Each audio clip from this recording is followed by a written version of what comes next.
music is, in many respects, is almost like food. It's almost like air in many of the communities I've found myself in.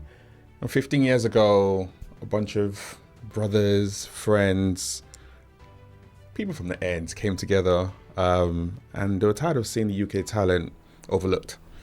And they decided to build their own platform from nothing, and that platform became Mixtape Madness.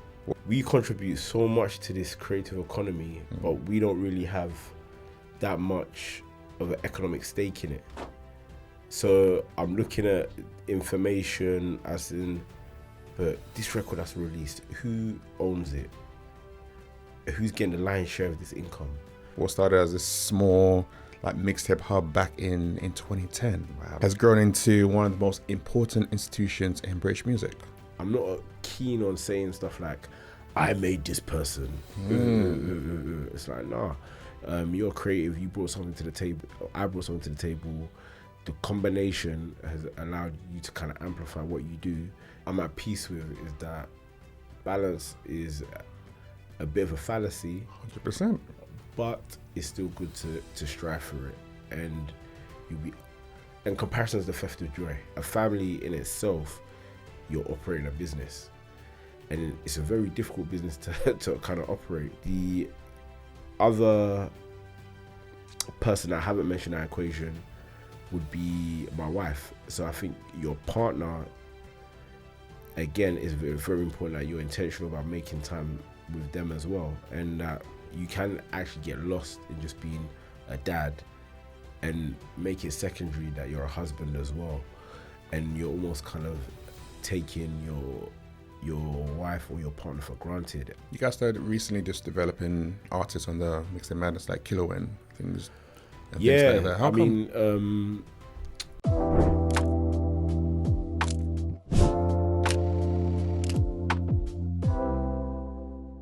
Welcome to another episode of Everyday Leadership, and today I have the pleasure of having a conversation with Kwabz. What started as a small mixtape hub back in 2010, wow, that's gone time, has grown into one of the most important institutions in British music. A cornerstone of UK rap, driving force to drill, a place where generations of artists have found their voices.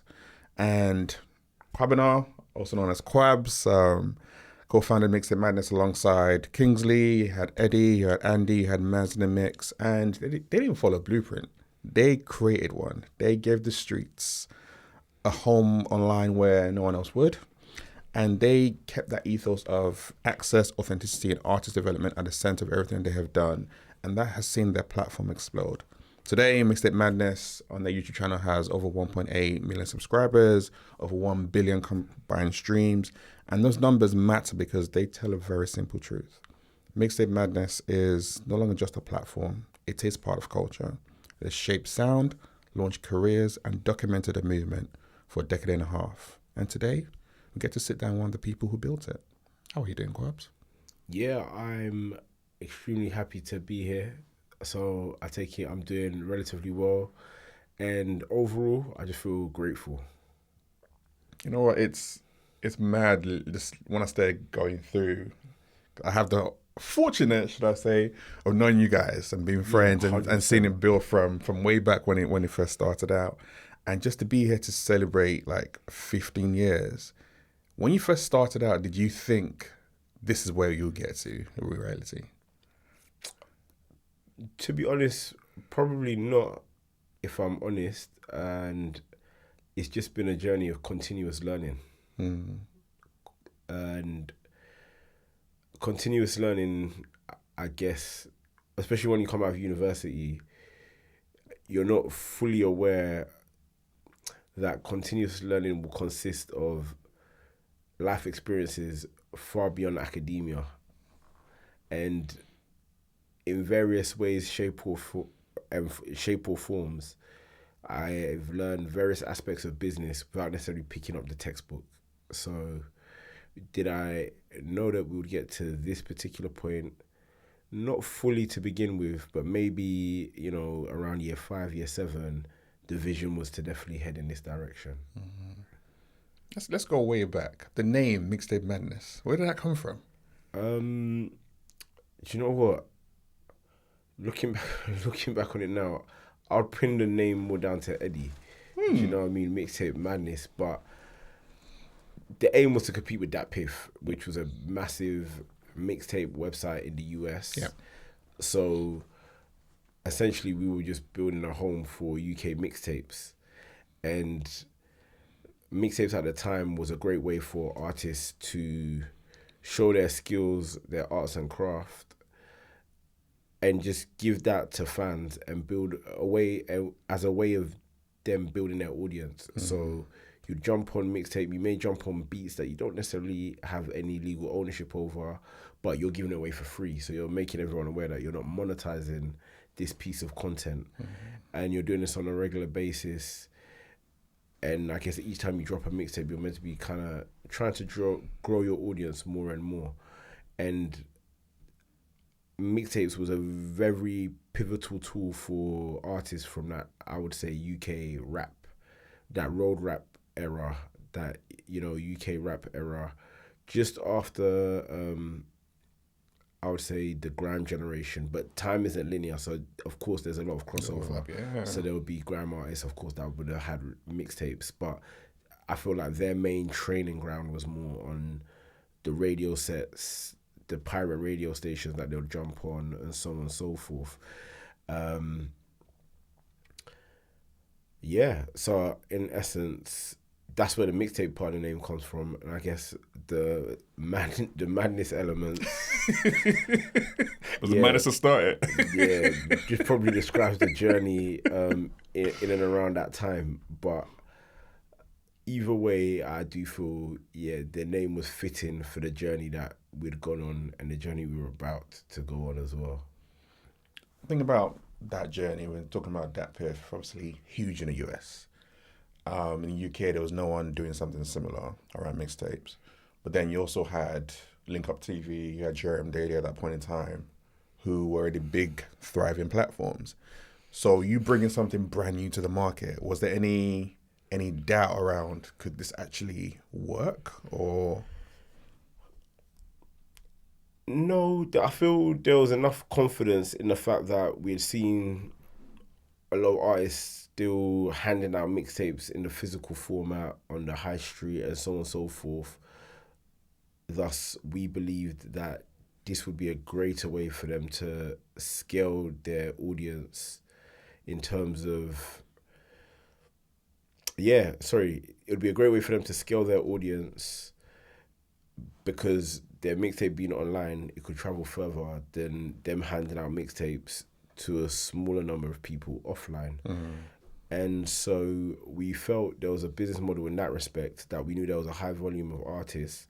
And, you know, you're from the community that we come from, so you're very much aware that music is a key part of the DNA of the, not just the, I guess, the community we grew up in, but even the geographical communities that our parents have come from. So music in black culture, full stop, is very, very important, right? And often used as a way to... Music kind of personifies the journeys that cultures and communities or subcultures and sub-communities are going through at that moment in time in history, if that makes sense. So we knew that from a creativity standpoint, we're not going to struggle to get content. And so the main aim is just kind of making sure that content is reaching a mass audience. And Link Up, GRM, SBTV, we knew that they were more focused on producing visual content, where I guess our core focus, in many respects, has been more around the audio element. And so that audio, whether that being on mixtapes or the audio's being uploaded to YouTube, and then we're just putting artwork there so people are listening to the mixtapes on YouTube, to us creating content where we're filming artists deliver their audio freestyles or moments, but we're making sure that the audio still sound good enough that you can listen to it in a party, or just other forms of content that we would have created. It would still always kind of orbit around artists and their audio creations. And so from that point of view, we didn't I felt we didn't perceive those, or I didn't perceive those other platforms as competition per se. And it's interesting when I listen to you talk, I'm like, typically speaking, people chase the shiny things. So the visual element is shiny. And people be like, let me double down on that. 100%. Whereas what you were doing with mixtapes was more scrappy in a sense. Yeah, it's the more boring stuff. It's more boring stuff. And you're like, no, 100%. let's lead into that. And look what happens when you kind of double down on that. And you talked about music being part of our generation, part of black culture.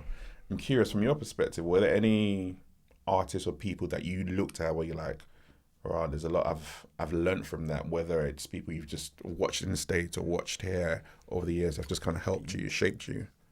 100%. I think on a domestic level, you know, it was Commander B, for example, would be someone that I would listen to back in the day.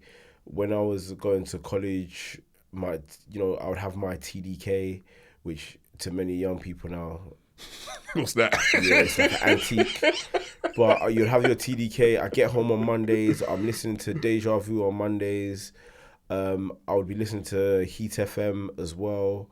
If I go college, certain people might tell me what's happening in like South London with Delight FM. Like the internet wasn't in the way it is now, so there's many of these artists I'd be listening to.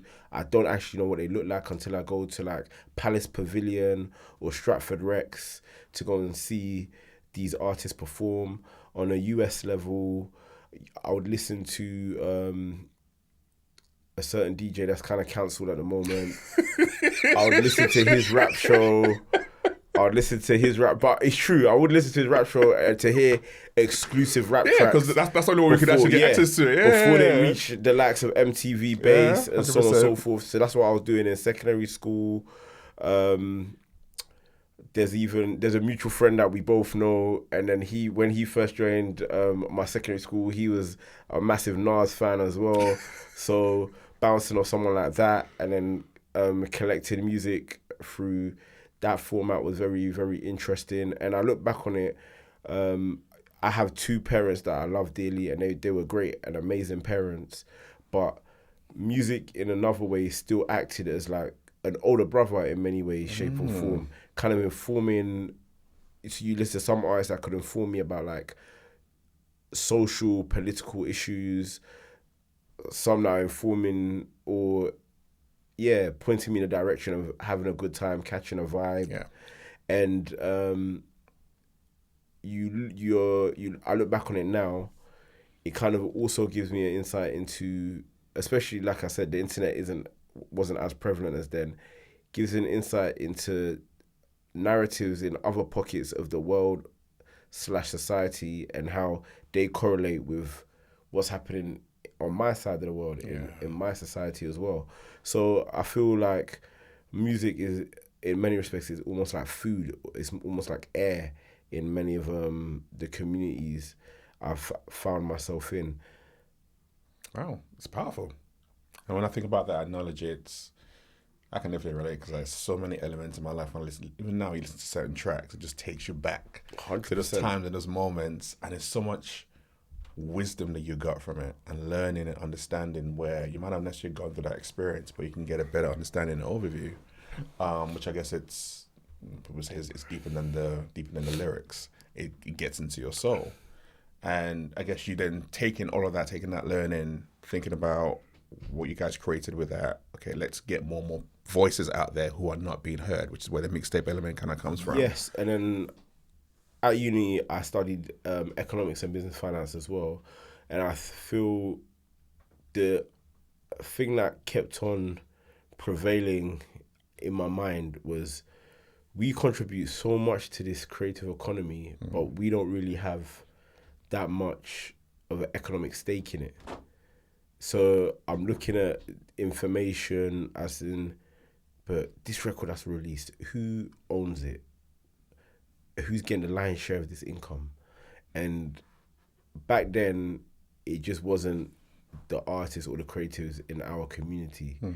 So in my head, there's always been this concept of trying to democratize that and ensure that our creatives are being empowered in an economic way that is fair. But isn't one of the problems that has been in place where there hasn't been, why people haven't benefited from it, is because let's call it the record labels per se, they're not necessarily looking at the culture as we want to empower people. It's more like we're just here to make money. That's been fundamentally what it's been all about. And then obviously a platform like what was great to democratize that. But then going back to the heart of it, to democratize something, you still need economics. For the first, 7 years that you were operating you had your full-time job and running that. How did you manage to handle the economics of that? I feel when you're truly passionate about something, I guess it doesn't feel like work. So it feels like this is just something I have to do. So those first 7 years also consist of discipline as well. So you know that you're getting money from your job, but the money that you get from your job, you try to like reinvest it. Then it gets to a stage where maybe it's paying for itself, but it can't necessarily pay for me. Mm-hmm. And then you get to a certain stage where you can afford to build a team. And I feel that building a team is the pivotal point. And that's the point where that kind of takes you over the line. And one thing I've kind of seen from a lot of creatives, even back then, is the reason they weren't able to scale or grow was their inability to build a team. And I know building a team now probably is harder than ever. Mm-hmm. But at that time, that I felt was the tipping point. And I think when you build an effective team, you want people that are better than you in your areas of weakness. And we had a small office in Tottenham, the 639 building. For those of you that don't know the area of Tottenham that well, the 639 building is literally opposite the Allied carpets that got burned down in the 2011 riots. So there's an iconic image of a building that's been burnt down. That's literally where our office was. So that kind of paints the picture as to where the type of environment our office was in. And our office was like literally, no word of a lie, it's probably no bigger than this room. It was almost like a box. The office was, if you went to view a property and you think of a box room in that property, then you can think of the Mixtape Madness office.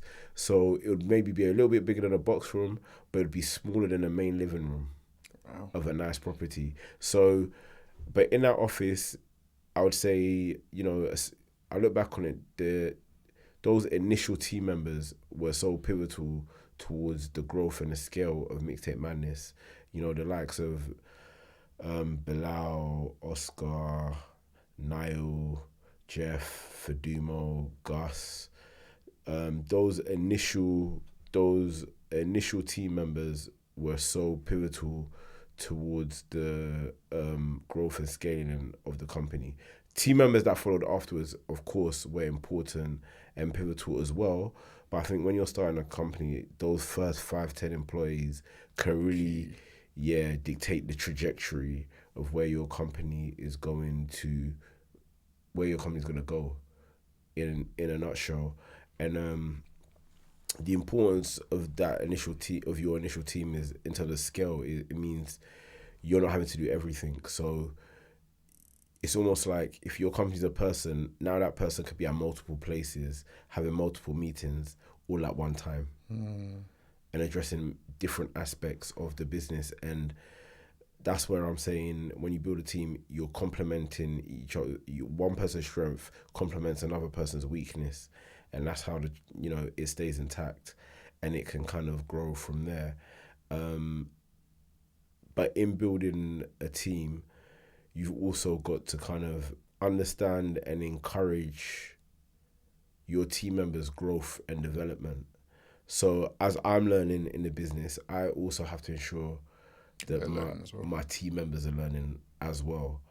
So like, there was like one random book I read on just the concept of a team. And then I loved the book so much, I was just so eager to share it with the rest of them, if that makes sense. And that's kind of like been a bit of my philosophy. But then as I've gone on the journey, I think the value of support systems of a business is like fundamental and super important.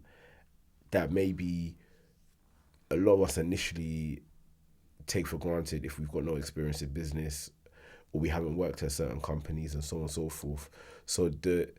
And I guess that's what kind of made me realize, instead of me blaming these big corporations for where we're at as a music industry, especially in relation to our culture, what things are we good at doing and what things are we not so good at doing?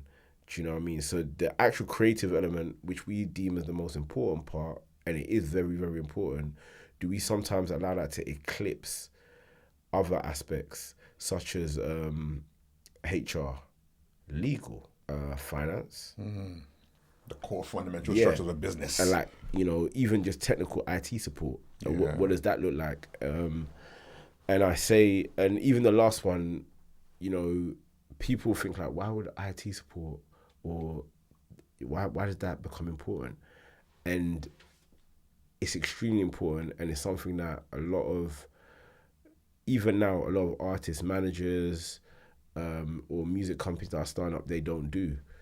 Do you know what I mean? Because it's just not spoken about. But for example, if you're starting a music company today, I'm advising you as a young creative, start finding a way to build your own data room. So build your own online data room that has all your contracts in there, for anything that you've used to kind of purchase using money, whether that's beats, whether that's creative content, and so on and so forth. Make sure your data room will consist of, like I said, all your legal agreements. And it consists of, the main thing is actually your legal agreements, but also consists of like your accounts. So all your relevant accounting information. It's a place where you store the things that you create.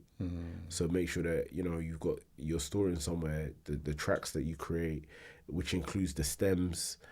If it's a visual production, somewhere to store your visual, and all of this obviously over time can become very expensive to build. It's your IP though, isn't it? Yeah, exactly.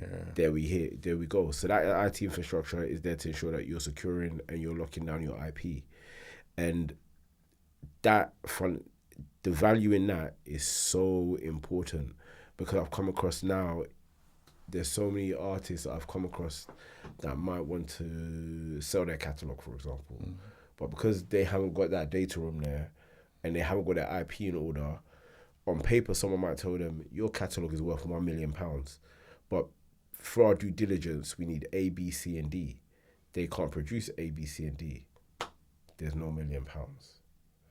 Right, so that's why I say it's the shiny stuff. Sometimes we allow it to kind of eclipse the so quote unquote boring administrative side, but it's that administrative part where our true value lies. And I'm not saying this to preach, because I've been burnt by it myself. Do you know what I mean? Like inefficient admin, and it's like, this has come to bite me in the bum. So I say this now so you don't even make mistakes that I've made. And so taking a back step, even when I'm talking about the HR side, that's talent spotting, because I've told you your first employees are imperative. But once you've got that talent through the door, making sure that you're following the legal HR guidelines to ensure that the service that you're obtaining falls in line with the legal requirements of this country. And then beyond that, how am I developing the talent that this person possesses? Where are you learning all this from? Because like you said, you're brand new to the game. Yeah. So I think like a few stuff. So previous jobs that I may have had, I'm watching how those jobs and those ecosystems work. So I'm like, okay, they've got like a HR function here. What does this HR function do? And so on and so forth. I feel in terms of the finance side, for example, prior to doing Mixtape Madness, Show P used to find me really, really annoying. I didn't, you know. Show P used to hate me. Because I was doing the SEMA accounting course, and I used to, there's so many, because I'd never studied accounting before. Like I didn't study accounting at uni, so there's some basic concepts I'm just not really understanding. And I'm here now Shopee because I know Shopee's a bit of an accounting guru.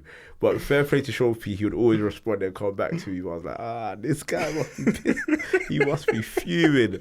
So like even through that experience, it was still invaluable. It kind of made me understand the benefit, like how to read a P&L, how to read a balance sheet, which means if I ever engage with accountants, I know what conversations I should be having with them, because that's the other side of it. I think you can get services in play, but if you hire an accountant and you don't know the right questions to ask them, or you're not engaged with them, then they'll provide you a service, but only to a certain point. Like you still need to proactively be engaged in that process.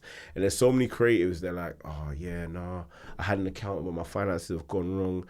And they're trying to blame the accountant, but I'm like, no, you have not been an active participant in the management of your financial situation, which should be, and that's meant to be your priority. They've got many clients. Their priority is to kind of just submit your accounts and so on and so forth. And even understanding the different roles within that. An accountant is even within accountancy, a tax accountant is very different from a royalty accountant, right? A royalty accountant is not the same person that works in necessarily in accounts payables or accounts receivables or credit control or does a treasury function. Does that make sense? But because if you haven't been exposed to that, or you haven't done your research on it, or you don't have the knowledge on that, you're trying to hire someone that can do all of that stuff, but not acknowledging which aspect is their strength, which aspect is their weakness, or even if they're legally allowed to offer you that information. You're saying to an accountant, like so many art creators I've worked with, and they'll be like, why am I paying so much money in taxes? And I'm like, I'm not a tax accountant, so I'm not qualified to advise you on that. They'll go to the accountant, and they're like, the accountant will be like, I'm not a qualified tax accountant, so I can't even legally give you tax advice. So if you're paying too much on taxes, you have to procure the services of a tax accountant, if that makes sense. It does, but then it makes perfect sense. But in my head, I'm thinking, if you're talking to an artist who all they have is the name accountant, and they don't know the differences between the various types of accountants you might need as an example. Yes. And you're trying to educate them. In their head, wouldn't they just be thinking, this person just trying to bamboozle me and take my money, so, or did they actually listen? No. So in my head is, to anyone is, I'll just explain it, and I will obviously give my opinion on a matter. Yeah. But I have to make it very clear, I am not a qualified tax accountant, and I respect that someone has done their 10,000 hours to understand how to navigate the tax system. So I can make suggestions, but I have to put that disclaimer in there. And I guess depending on what type of hat I'm wearing, I can connect the dots and put you in contact with the right people. But yeah, people charge for their services. If you don't like the price, that's a whole different conversation. But I guess I labor on that point just to kind of say that it's okay not to understand, but you have to make it your business to understand, because it's for your business in a nutshell. And it's these boring, like it's these quote unquote boring aspects is what in the long run will kind of define the survival rate of your business, or if you even have a business, if that makes sense. It does. So I feel like my degree wasn't in accounting, like I've said, but now I know about accruals and the importance of having accruals. So even like to anyone that's studied accounting, that's just basic. But if you're not from there, you're like, it's not your world. So you don't even have the language. You don't know what you're looking for. Exactly. But understanding that, and I think once you understand how those support systems work, it's transferable across other business verticals and so on and so forth. And then you can have more business to business conversations with people outside of your industry. You mentioned how critical those first 5 or 10 hires were, and you said one of the things you looked at was like trying to find people who were in different areas or skill sets to you. What other qualities were you looking for when you were hiring to help you build that foundation that MM has been built on? Yeah, I guess the qualities I was looking for consisted of like someone that's got very close to what's happening on the ground, right? Because I'm aware a new generation's coming through who's got the ear for that new generation and really is passionate about music that's emerging from there and can kind of bring it to life. Who's passionate about marketing this sort of music and then bringing that sort of art form to life, and who's passionate about a company. So these first employees would have heard of Mixtape Madness as a website. Yeah. And then they've come on board to try and take it to that next chapter. Then I had another A&R who was very meticulous about how music sounded and, you know, the whole studio process and the kind of like the engineering process and sonically how projects kind of fit together and came together as well. And that skill set that he possessed at the time was invaluable and super helpful. And there was also an element of just them being creative entrepreneur, having a level of entrepreneurialism themselves, which I felt that they displayed.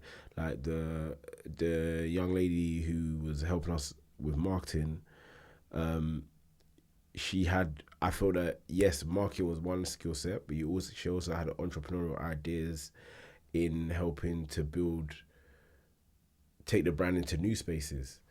Or there would be having the idea of we're shooting music videos, but then let's birth our own freestyle products. And just the level of innovation is something that you look for. Innovative, like people that are like really innovative and on the ball, and they're passionate about the business. So in a way, they kind of fill in some gaps. They're suggesting like this person's good for the company to collaborate with and build with, and so on and so forth. And so I feel it's people that you look for, someone that's like hardworking, innovative, has that kind of creative spirit and creative drive. But I'll be honest, at that early stage, I feel all of us were kind of like martyrs. We were all martyrs. And what way? I feel like there was this element of like no days off. And there was just that level of hunger. There was a level of hunger that can't be replicated or it can't be manufactured. I feel it's innate. So I feel when you've got that level of hunger and then you mix it in with innovation, hard work, and consistency, you're going to see some good results. You'll see some good results. How do you balance that hunger, no days off, grinding, while still also having a family like you did? 100%. And I guess one thing I'm at peace with is that balance is a bit of a fallacy. 100%. But it's still good to strive for it. And comparison is the theft of joy. Like there's so many times where I have to just know my own check balances and kind of see, is this actually aligned with the value I'm meant to be bringing in this situation? So there might be times when I've gone to a studio session, everyone's in the studio, they're doing what they're doing.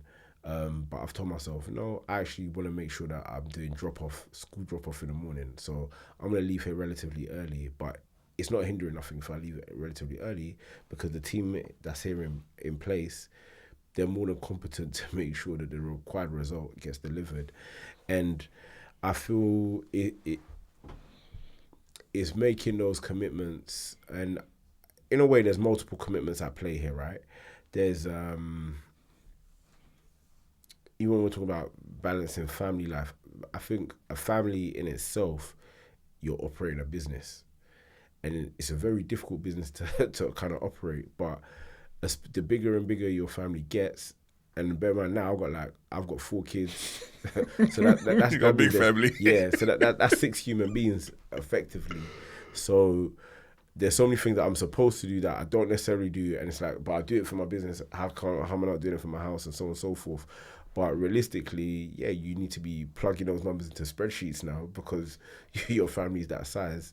But being intentional for creating moments as well. And not necessarily understanding some. Initially, when I'm about to create a family, I'm thinking I didn't get to travel until I was like 17, 18. So going on holidays is not that deep. But no, especially, and I guess that's where the music side has helped me as well, is that I'm learning a lot of the challenges a lot of young men in particular have gone through in their childhood, they're thus entering adulthood.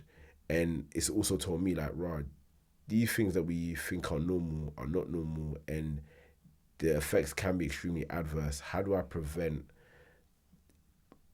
this being the portion of my children? Yeah, So- breaking that generational Yeah. hold that we kind of had over all 100%. the And so years. one thing I saw is like, for example, traveling for a lot of these young artists was really invaluable and actually did change their perspective, because many of them had rarely even stepped out of their estate, for example.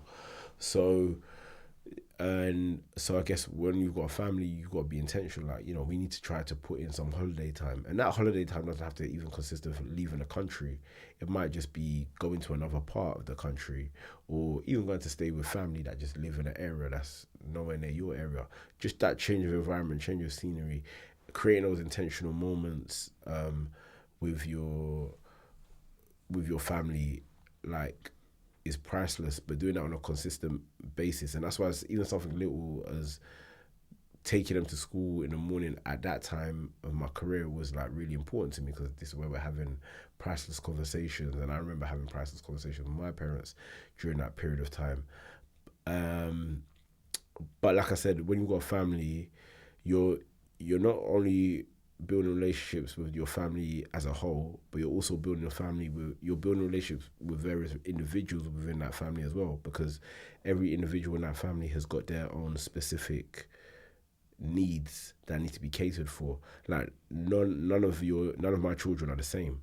So they've got different strengths, different weaknesses, different anxieties, and different things they relish in. So it's almost like you got to be intentional in trying to kind of address where they're at as well, and meet them where they're at, and not spend so much time away from the business that they grow without you even realizing, because children grow so quick. And I think that's a driver for business as well. It's like the speed at which children learn and grow is this rapid. What am I doing in between that time? And I guess the other person I haven't mentioned in that equation would be my wife. So I think your partner, again, is very, very important that you're intentional about making time with them as well. And that one thing I've learned from, I guess, being in a relationship is that you can actually get lost in just being a dad and make it secondary that you're a husband as well. And you're almost kind of taking your wife or your partner for granted. And I definitely have been guilty of that. And I'm grateful that my wife has kind of tolerated that aspect of the journey. Because like I said, you're coming to do Mixtape Madness, and she's given that look, I believe you're going to be able to do it. So me quitting my job, which at the time would have looked a bit ludicrous. It looked a bit. Yeah. It was crazy, bro. Yeah, crazy Madness. work. Crazy. So me quit my job when I know I've got a child on the way, but she's still there kind of being supportive in that process. And then she's kind of seen me just work all hours around the clock to kind of make this work, whilst trying to be a first-time dad. Little things like changing nappies, to go into understanding the learning process in nursery, or that first day of school. Like just those little moments, trying to be intentional with those moments. There was probably an element of time where being an intentional husband wasn't my forte. And I guess what marriage has also showed me is I haven't been the best in necessarily even also communicating my frustrations or my feelings, which is something that with time you have to work on. And I think and that's why I come to that point of balance, is like, even when your relationship reaches a place where you think it's sweet and everything's good, that's at that moment in time. Then, you can kind of maybe sometimes get complacent and unintentional, and it's just that kind of coming back to the drawing board. And that's why I say maybe in many respects it is consistent. There's many aspects where family and business kind of overlap. Like you have to, on a regular basis, be engaged with your work team, your work employees. On a regular basis, you have to be engaged with you have to be intentionally engaged with your family, that's your children and your wife. So you got to be intentional as a husband, you got to be intentional as a father, you got to be intentional as a co-founder and I guess director of a business as well. And then in finding that balance, or like I said, balance the fallacy, but trying to kind of strive for more balance, I guess that's where trying to be more intentional with your time and planning your time becomes even more important. Yeah. Where maybe when you've got no children, you're just like, yep, this is it. I'm super hard. And I tell all the young entrepreneurs that I see now, like I spoke to one at a video set on Wednesday, and I was telling the young man that I respect what he's doing and he's going hard and he's grafting, but he has to think of tomorrow. He has to think of, what does my exit strategy look like, right? In terms of, right now, you're super passionate, you're going hard, you want to dedicate all hours of the clock to this, but at some point, don't lose yourself. Like, you still need to maintain the connections with your family. You still need to one day think about if you want to build your own family and what that looks like. And when you do get to that position, you don't want to be thinking about that at that moment in time. Yeah. You would need to be in a position where you've been intentional about your planning, carving out, getting to that stage where you've carved out enough time to enjoy other aspects of life. And the environments where you've come from, you know, it's almost as if we're told like our manhood is defined by our ability to make money. Mm-hmm. Provision is the pinnacle. 100%. So then when we get to 2025 and then, you know, we're reading, well, in terms of the black community, I guess, we're reading certain articles that are saying, you know, on average, black women are earning more than black men. Then many of us are confused about, you know, what our role is in society or what we're meant to be doing. But we haven't taken time to maybe analyze, was that always just a bit of a negative way to look at it? Like, was it negative to look at our position in the family as just strictly one where we're responsible for providing financial resources and then that's it? Like, we can sit on the TV sofa, flick the remote whilst the rest of the family, or whilst, you know, our partners take care of the rest of the family. Was that really meant to be the script? So, again, just looking at it from that point of view and just encouraging people that you come in contact with, whether that be in our family or in our workplace, that we need to realize there's definitely more to life than just trying to chase a check. And let's enjoy this process, enjoy the processes that we're going through, and make sure that we're learning and growing from these processes as well. I think that's the biggest thing. I think I like the way you put it. I always say that for me, the biggest lessons I learned a lot came from being a husband and a father, and I took that into work. And it's always in and out, because you can't just focus on one area and be like, okay, I'm going to be this personality in one space, and that personality, it just doesn't work. And you're just going to tear yourself into two, and you're just going to be absolutely tired and burnt out. But if you can start to integrate and be very intentional, I love that word you use over and over again, be intentional around it. And I don't believe in balance. I always use the word harmony, recognizing there's ebbs and flows, like the seasons. It's how do you blend those two elements of your life together, and having someone that you can communicate with, talk to. If you can keep them communicating all the way throughout that process, especially when you have an amazing partner, it makes a massive difference. I think so many times, especially when we lean into that headspace of we are providers, we're like, oh yeah, I'm doing this for the family, so why do I need to talk? And it's like, yeah, well, it's crazy. That don't help you. Even in my creatives, where I've had to kind of break it down, and it's just like, they're like, yeah, but I spend this amount of money, and I'm like, no, like, not every life issue boils down to your level of financial contribution. Like, there's other contribution that your partner may be looking for that is a bit absent. But what I will say as well is that space is also good. No, it's also good. It's still good to be your own individual as well. You need it. Yeah, no, but I think it's just a good reset. It's like, let's say you've got a partner, if you're with your partner 24/7, what's there to really talk about? You go away for a little bit, you get your own space for let's say part of the day, you're going through your own life experiences, they go through their life experiences, maybe it's pick up time, you pick up the children who have gone through their life experiences, then you break down those experiences you've gone through. When children go to bed, you and your partner break down the day that you guys have had, key, and then on to the next step. I agree. So I think space is also important. So in many respects, that's why when you talk about ebbs and flows, it's true. And it is good to also be fulfilling yourself as an individual. Because I think it's also a good life lesson for the whole of your family. And the other thing I'll say as well that I think is important is comparison is the theft of joy. Do what works for you and your family, as it were. And I think too many times people are looking at other people's situations and they're comparing it and they're allowing that to make them feel depressed or less than, and that's not the case. Do you know what I mean? But yeah, comparison is the theft of joy, and certain things, to a certain degree, the reason why we've accomplished what we've accomplished is down to our own hard work, is down to our ability to navigate. But no, there's also a certain element that just boils down to, some people call it certain privileges that have fallen in our favor.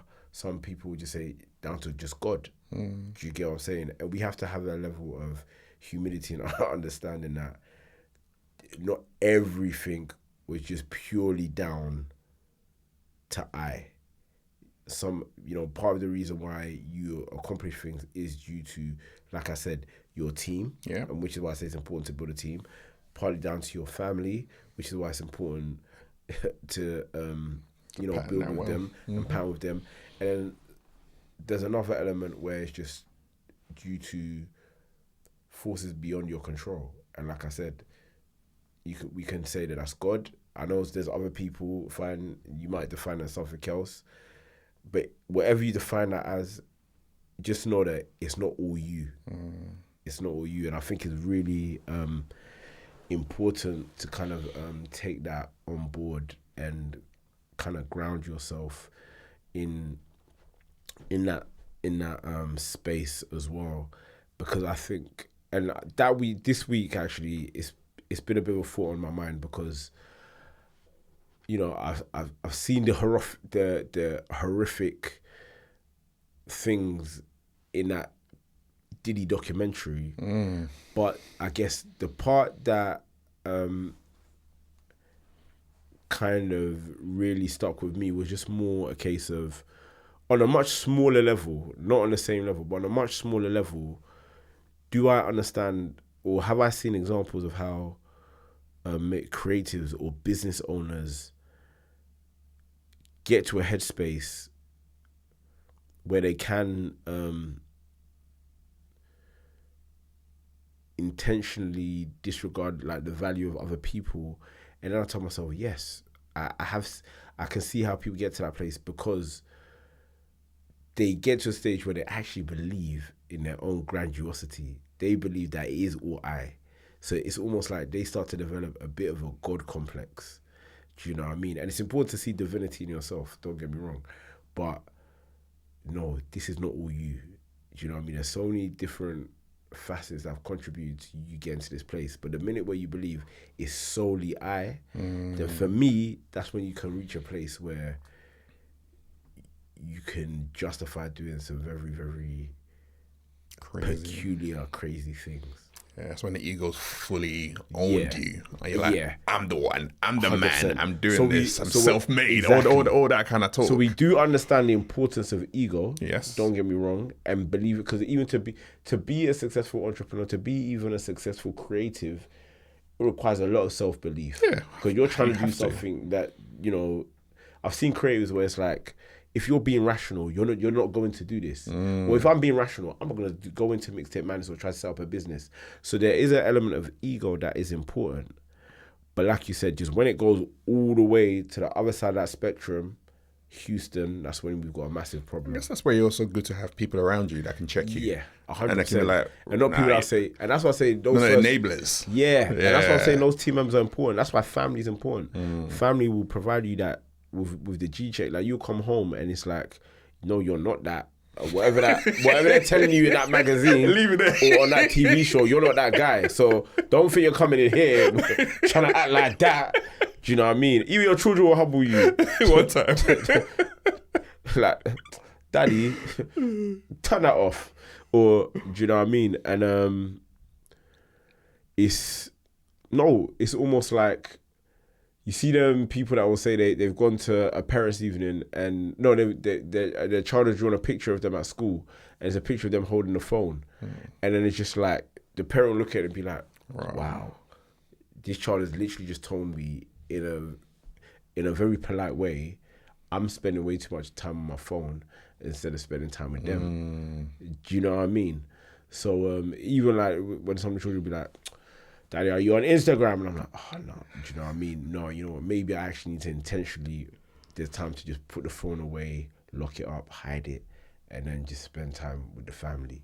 So there's little indicators where family and your workplace can humble you. Like, all the teams I managed in the past or at present, of course, they can talk to me openly.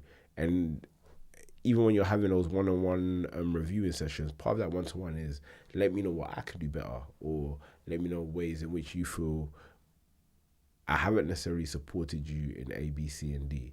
So on a quarterly basis, I say that loosely because there's certain people I catch up with a lot more frequently than that, depending on where they're at in their career. I try to lock in these one-on-one sessions where we are going through how they've performed for the quarter, but also how I've performed in relation to them. So you're also getting that feedback from them. Yes, so I'm getting that live kind of 360 type of feedback from them. But like I said, I think it's important because it just prevents, you going all the way on that side of the spectrum. And I think one thing that's super important is just self-awareness. Because self-awareness just allows us to realize, self-awareness, I think, allows us to hold ourselves to account as well and realize this is my strength. This part here might be a bit of a weakness, as it were. And in that respect, I'm even more fortunate because I also have my brothers for that as well. So, for example, after we finish on this podcast and it comes out, I'll probably send it to them and then they'll be like, this W, that was a bit an area where you could have improved on, for example. So, yeah. Speaking of ego, when I think about some of the iconic series you guys have launched, Mad About Bars, The Cold Room, Next Up, which have launched like so many artists coming through something like that. Do you ever look back and be like, we did that? Like, we have launched what? Unknown T, Digga D, Moncho, like so many of the names I could list, with like millions and millions and millions of streams just coming through those spaces that you guys created through Mixtape Madness. Again, I more look at it as I'm grateful that I've been able to provide a platform for these artists. I know that a lot of creativity has come from them, and we just provide you with a platform to amplify that creativity. That's why even when in terms of language, I'm not keen on saying stuff like, I made this person.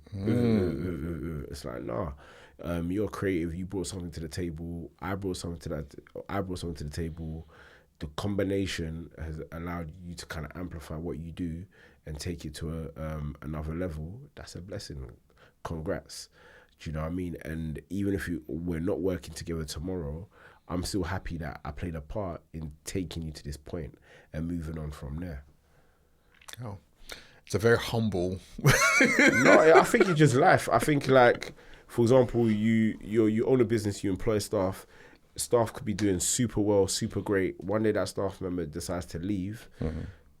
Why do you see that as a personal attack? Like, they're leaving because maybe they feel that they've done their time here, they want to try a new experience, and so on and so forth. If there is something that, you know, they were unhappy with on my side, give me that live feedback. But ultimately, I do genuinely wish you the best, and I'm happy for what you've contributed here in helping us get to where we need to get to. And then I guess my job from there is to find someone that can help take it to another level to replace that person. You're with a family, but you accept one day, you know, your children are gonna grow and become adults, and you have to respect them as adults in the decisions they make, even if you disagree with those decisions, right? And then you allow them to leave the nest. Does that make sense? So why would I have a different mind frame with regards to a creative artist? A creative artist has come through, they've leveraged the platform, they might take it to another level, and then they choose to go, you know, somewhere else after that. I'm happy for you. I'm grateful. That's what this platform's here for, to help you elevate and take it to another level. So, yeah. You guys started recently just developing artists on the Mixtape Madness, like Kilo and things. Yeah, like that. How come? We've been, I think through our whole lifespan, we've always been developing artists, and we just don't really sing about it or make it like public news. So even in relation to Kiloin, for example, we wouldn't, our whole focus was, he's got a song where he raps at, in fact, let me take a back step. He's got a song where he raps about Tesco to a Tesla. And I remember when we, you know, first signed him, that's where he was working, and just seeing where he's taken his career. So I think it was like back early 2023, Mixtape Madness had signed him. And then it's only in 2025 where he's got a song that's actually even a mass chart success. But that chart success, people might think like, oh right, this guy just popped up from nowhere. But no, he had been working hard all the way back, even before we had met him. But when we met him, just seeing him develop the attention to detail in terms of his artistry, and then the team working around him to help him amplify that, for me that was like extremely inspirational. And now, so seeing his growth trajectory from 2023 to 2025, I'm like, this is what it's about. You know, it's deeper than just trying to get a quick viral hit or a quick viral moment. It's, when you look back on your career, it's like, how many other careers have I helped empower to kind of grow and elevate?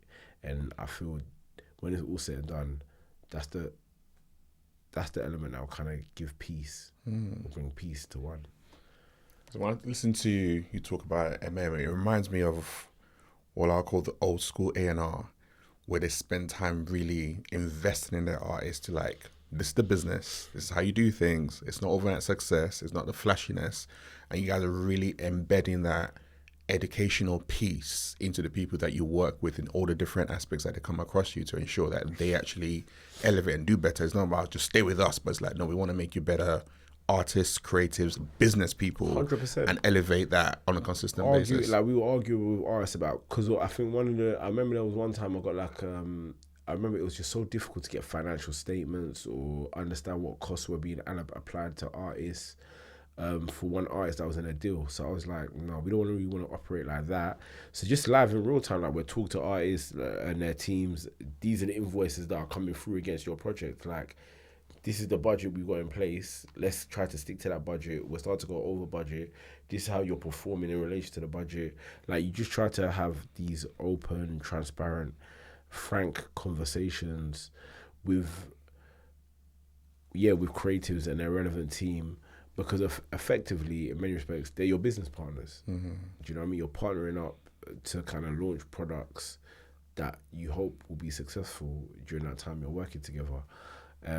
Some are short-term, some are long-term relationships, but even regardless, in that situation, your business partners, whether it's short term or long term, to try and make sure that that product is successful. Where do you see things going? I mean, mixtape, you've got the mixtape still. You've got series that you've launched. You've got editorial pieces. You've got partnerships you've worked with, like E-World Cup and different elements of that, big brands. You've had a label and a partnership, or you had a publishing deal out there as well. You're having artists come under your banner. Like, what's next? Yeah, I feel the music industry at large is in a very interesting place, and I know, you know, AI is the are the two buzz letters. What are your thoughts on that? What are my thoughts? I think AI technology can be used in a way that complements what creatives are doing, and provided the IP for artists are protected. Sorry, not just artists, but the IP for, you know, all creatives. So when I say artists, I'm speaking about producers and just all creatives are protected in that process. Then AI can be used effectively to amplify what creatives are doing. And there's many creatives that already use AI tools to kind of help with, let's say, the production of certain beats, or plugging in certain certain plugins and so on and so forth. AI technology is being used by creatives, right? So I guess the scary element is just when AI technology is manipulated in a way that it's abusing artists' IP or creatives' IP. And I feel, regardless of anything though, whether I feel AI is good or bad, to some degree is irrelevant. AI is here. The disruption is here. So as creatives within this industry, we just need to be aware of how we're going to navigate it and use it to our advantage to further boost the careers of artists. I like that. Because I think it's like, what's the point of you complaining about it, moaning about it? Yes, people are signing multi-million record deals, but if the tool is here and it's going to be used going forward, how do you leverage it in the best of your ability? But to your point, actually, but still keep on pushing for the fact that no, protection is key. Because you can't, what people are using is their God-given talents to kind of get out there, and then to just use a system to then get the same level of music. Even what we talked about that Killer Wen, like that's a couple of years of grinding and then some, to then have be married that up with a AI produced kind of similar vocal pattern going out there in the world. You don't want that to compete at all. Yeah, look, you'll read an article here that says Universal Music Group has done a deal with UDO, or Warner has now done a deal with Suno, and Suno is now valued at I don't know, over £1 billion. And so that's why I'm saying these things are happening, so it's already here. Yeah. So it's just important that we understand how we're protecting ourselves in this process and leveraging it to our advantage. And the other element of music that I think is really, really important is the live music industry. And we know that there's a lot of small venues that have been struggling and closing down. And I feel it's just important as an industry we find a way to kind of reverse that trend and just really remember how important live music is to the careers of artists at the early stages of their career. What are you most proud of? That's a good question, and I don't think I've applied that much thought to it, but ultimately, yeah, I'm just proud that we have managed to kind of create an economy for many creatives in our industry, or what contribute to an economy for many independent creatives within our industry, from recording artists to producers to videographers to people that just design artwork, to entrepreneurs in fashion, to entrepreneurs that have their own production companies, to entrepreneurs that we met that own their own space. Like, I feel I'm just extremely proud of what we've been able to contribute to the economy of creative entrepreneurs and creators at large in the UK and beyond. One thing I would say is that what you, Kingsley, Eddie, have consistently kept on doing is the ethos you had at the start of like keeping the artist at the center of everything that you do. All the way the last 15 years, you've never deviated from that. And there's been ups and downs and changes in different bits and pieces. You get peaks and troughs. But you've kept that consistent value all the way throughout. Yeah. And every single person that always talks about MM is like, no, like, they keep it real. Everything they're doing is not, like we talked about, it's not about the ego, it's not about the pride. It's always around centering the artist. And they will be open, they will show you the book, they'll show you everything that's going on, and it's all about elevation. And 100%. They are one of the good ones in the business. And it's such a rarity to hear some people say that in music on a regular basis. Do you know what? It's interesting because it's like artists or creatives there's so many of them that could just reach the owners of the company and have, frank conversations. But there's certain spaces they'll go into, they don't get past the first floor. So, it's refreshing. Yeah, it's more than refreshing. It is intentional. 100% and I think that's the word I want to hold on to. It's everything that has been built has been intentional, 100%. And you guys have done it consistently. And it's great to see you like celebrating 15 years. It's great to see you guys getting your flowers 100%. And getting your flowers while you're here. I said like MM is an institution. You guys built so many artists, so many people, so many industry people, not just even artists. Like I said, a lot of people behind the scenes have come through MM. Like internship here, there, come through, get some experience, learn about the business. So for me, it was just great just to hear a different side of MM and lean into that and celebrate what you have all built. And there's so many more years. 100%. A lot of successful 100%. Years. Yes. So look, thank you for having me down here. And I guess before I do leave, let me know what you've been up to. I'm building it here. You know what it's like? I'm just growing my company. Growing my exec culture and growing my leadership development, because like we just talked about, that leadership piece is key.